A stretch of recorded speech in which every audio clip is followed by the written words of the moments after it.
Hello, everyone. My name is Julie, and I am one of Christian Assembly's Kingdom Partners, and it's my privilege to send this daily touch point to you. Our reading comes from 1 Chronicles 27. I encourage you to read the entire chapter.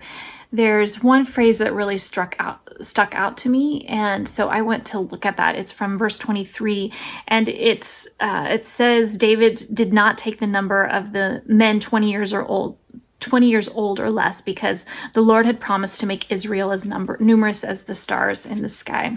So this is in reference to Genesis 15. So many years prior, when God revealed himself, spoke to Abram in a dream, he had already asked Abram and his wife to leave their home, to leave their family, to leave what they knew, and to follow him.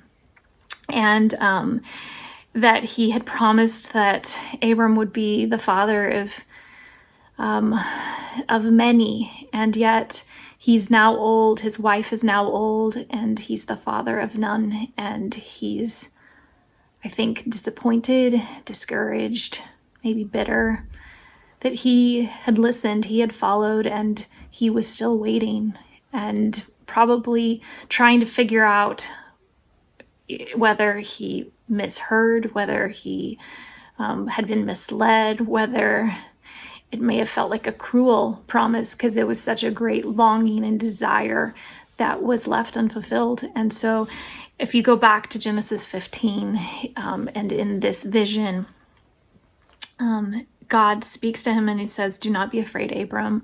I am your shield, your very great reward."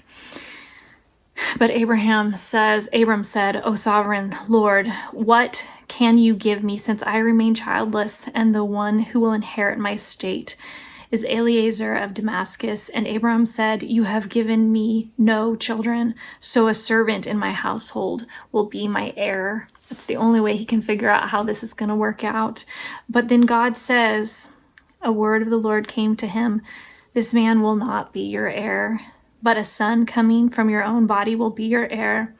And then he took him outside and said, "Look up at the heavens and count the stars, if indeed you can count them." Then he said to him, "So shall your offspring be."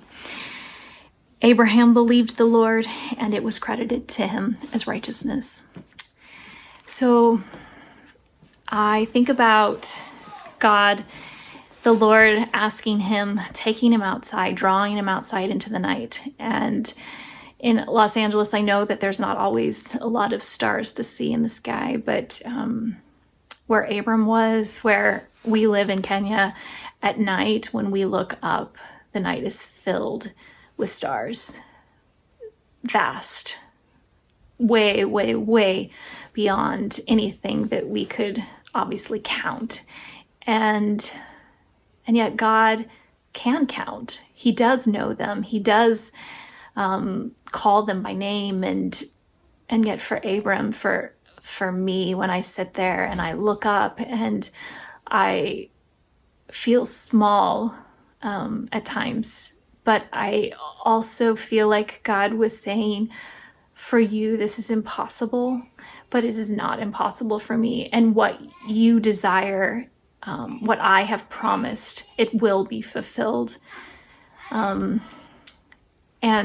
Abram believed him, and it was credited to him as righteousness. And so today, as we wait upon God, as we navigate maybe longings unfulfilled, may we also experience that God is able to do what we feel like is impossible. So be encouraged, friends, and may God continue to give us strength and courage as we follow him.